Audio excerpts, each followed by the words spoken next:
জনাব তারেক জিয়া 17 বছর পরে দেশে আসছেন, তার ইনকাম নিয়ে কিন্তু কোনো আলোচনা নেই। উনার জীবন নির্বাহ কিভাবে হচ্ছে, উনি কিভাবে এত বড় শোডাউন দিচ্ছেন, উনার নিরাপত্তার যে অর্থ সেটা কোন জায়গা থেকে সংগ্রহ করা হচ্ছে, এই বিষয়গুলো কিন্তু নিয়ে কেউ প্রশ্ন করছে না। একজনও না, আপনি একটা ব্যক্তিকেও আপনি দেখবেন না সেগুলো নিয়ে প্রশ্ন করতে। আপনি যদি গত 15-20 দিনের আপনার হচ্ছে মিডিয়ার যে চরিত্র, মিডিয়ার যে আচরণ, সেটা যদি আপনি একটু দেখেন, কতটা বস্তুনিষ্ঠ অথবা কতটা নিরপেক্ষভাবে তারা কার্যক্রম পরিচালনা করছে, মানে তাদের যে আচরণটা, মিডিয়ার যে আচরণ, বিভিন্ন পত্রিকার আচরণ, মেইন স্ট্রিম মিডিয়ার যে আচরণ, তাহলে আসলে বাংলাদেশের মিডিয়ার চরিত্রটা সেখানে প্রকাশিত হবে।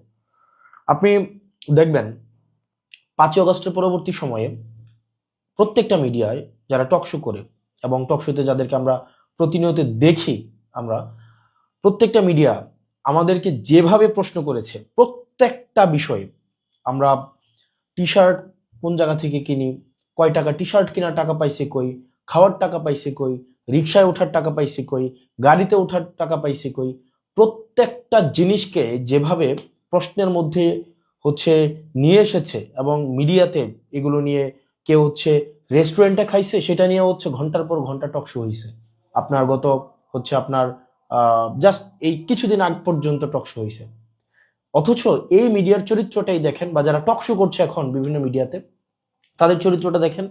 গত 15-20 দিন ধরে আপনি দেখবেন না যে তাদের এই এই আলাপগুলো এখন আর টকশোতে আছে।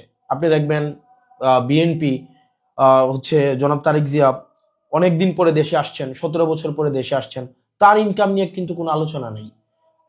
এতদিন পরে উনি এসে আপনার হচ্ছে উনার অর্থ কিভাবে সংস্থান হচ্ছে, উনার জীবন নির্বাহ কিভাবে হচ্ছে, উনি কিভাবে এত বড় শোডাউন দিচ্ছেন, উনার নিরাপত্তার যে অর্থ সেটা কোন জায়গা থেকে সংগ্রহ করা হচ্ছে, এই বিষয়গুলো কিন্তু নিয়ে কেউ প্রশ্ন করছে না। একজনও না, আপনি একটা ব্যক্তিকেও আপনি দেখবেন না সেগুলো নিয়ে প্রশ্ন করতে।